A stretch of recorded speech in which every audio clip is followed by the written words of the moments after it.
what's going on, everybody? My name is Michael Hoff, part of the Face Off Sports Network, and tonight I'm giving you three quarterbacks to start, 3 to sit for Week 11, if you can believe it, of the fantasy football season. I will just quickly tell you that over the last 6 weeks, I have given you at least one quarterback that has finished inside the top 12. So without further delay, let's jump right into it. Let's tell you who to start, who to sit in Week 11. And the first quarterback on my list is Mr. Jared Goff of the Detroit Lions. They are going to be taking on the Jacksonville Jaguars in Detroit. The last 2 weeks have been rough for Jared Goff, no doubt. Obviously, most notably last week up against the Houston Texans, but hope is on the horizon. And then that hope comes in the form of a Jacksonville Jaguars defense who is currently allowing the third most points to the quarterback position. Even more so, the Jags have also allowed quarterbacks to score 20 or more points in 7 of their 10 games this season. That's the most of any team in the NFL. They're also one of 8 teams that has yet to allow a quarterback to score less than 10 points in a game. So not only are they allowing points in bunches, they're also not limiting the quarterbacks either. So if they're not getting a 20, they're getting damn near close, clearly, because they've only missed out on 20 points in 3 of those 10 games this year. Within those numbers, the Jaguars are currently allowing 261.2 passing yards on a per-game basis. That is the second highest mark in the NFL. And also, they are allowing 1.9 touchdown passes on a per-game basis, which is fourth most in the NFL. Simply put, we know what Jared Goff can do. I don't have to convince you of what Jared Goff can do. I am saying that what's in front of him right now with this matchup, this is the mother of all bounce back games. The script writes itself in terms of fantasy football. So I love me some Jared Goff. Put him out there with confidence in Week 11. Next quarterback on the list is going to be Mr. Bo Nix of the Denver Broncos. He's going to be going up against the Atlanta Falcons. Bo Nix went once against the Chiefs last week. Who had only had 2 games of allowing 20 or more points to the quarterback position. Nix didn't score 20 points, but he did come out of it with 16.1 points scored. That was good for 12th amongst quarterbacks in Week 10. The Falcons are allowing the 6th most points of position. So it's a nice flip of the script there from Mr. Bo Nix. Of the 6 games in which the Falcons have allowed 20 or more points to QBs, 3 of them have come in the last 3 weeks. So those points have come in bunches the last few weeks. From these Atlanta Falcons. When you look at Nix overall, he's gotten better for fantasy. And I say that because if you look at weeks 1 through 5, Nix averaged just 14.51 points per game.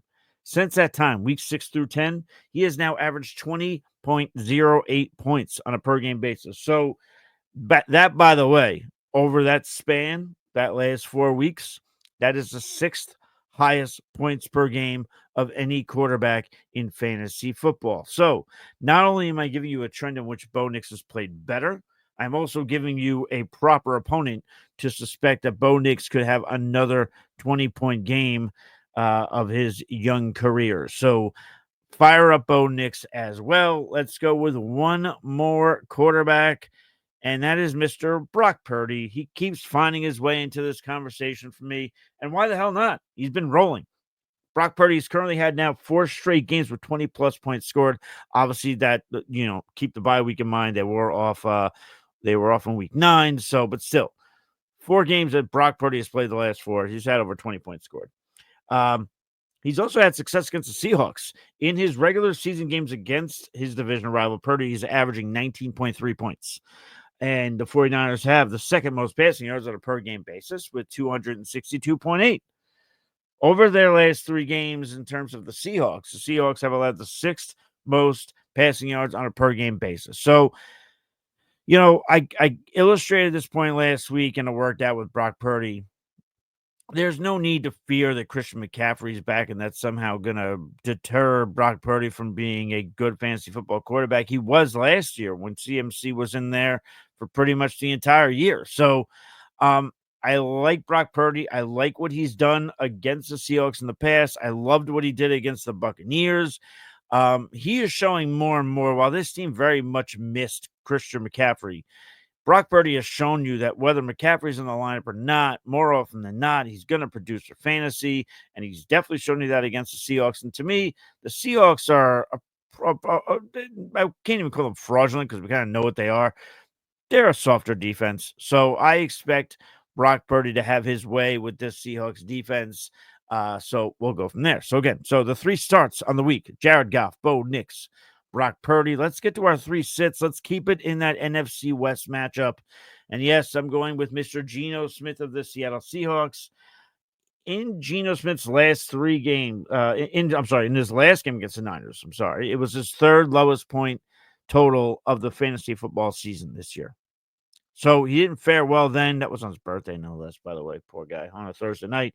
The 49ers are currently allowing the fifth fewest points to the quarterback position, which would include two games with more than 20 points allowed to quarterbacks and averaging 15.51 points per game. So that's it. So quarterbacks going up against the Niners seldomly are getting a 20-plus point performance and are only averaging 15.51 points on a per game basis. They also haven't allowed an opposing quarterback to score 20 or more fantasy points since week 5. So it's been a bit since a quarterback has gone up against the 49ers for fantasy and has produced more than 20 points. I don't think that happens this week. I have Geno Smith as a sit for me, even with 4 teams on bye. Let's get to our next quarterback that we are going to sit. Spoiler alert, all 3 of these quarterbacks are playing on the road. This next quarterback is Mr. Anthony Richardson of the Indianapolis Colts going up against the New York Jets. The Colts are officially playing musical chairs at the quarterback position. What could go wrong? I don't really blame them. While I'm a supporter of Joe Flacco, we did see Joe Flacco stumble and bumble, even if some of those games were against tough competition. Anthony Richardson has the same problem this week against the New York Jets. I mean, here's the thing, too. With Richardson now starting, I can't trust him in his first week back. I get it. I get the potential's there. There's a reason why a lot of you guys drafted him in the first rounds. A reason why a lot of you people are rejoicing at the fact that Anthony Richardson's back. But, entering this start, Anthony Richardson is sporting a completion percentage of 44.4. He's got 4 touchdown passes and 7 interceptions. In his 6 games played this season, he has only one game with more than 15 fantasy points scored. Only one. Only one with more than 15. That's not great, Bob. That's not good. Even with the Jets allowing 28.6 points to Kyler Murray last week and what was an abysmal performance in the desert for the New York Jets, the Jets defense is still allowing just 15.39 points on a per game basis to quarterback. So we've got Anthony Richardson who can barely get to 15 points scored on a week this year, going up against a Jets defense that even after allowing damn near 30 points to an opposing quarterback, they've only allowed 15.39 points on a per game basis. I cannot trust Anthony Richardson. I don't care that there's 4 teams on bye this week. I don't care if you're in a 2 quarterback league. I cannot trust Anthony Richardson. That is the hill that I am ready to die on in week 11. With a lot of vigor, might I add. The last quarterback we're going to go with as a sit. We mentioned he's going up against one of our starts of the week.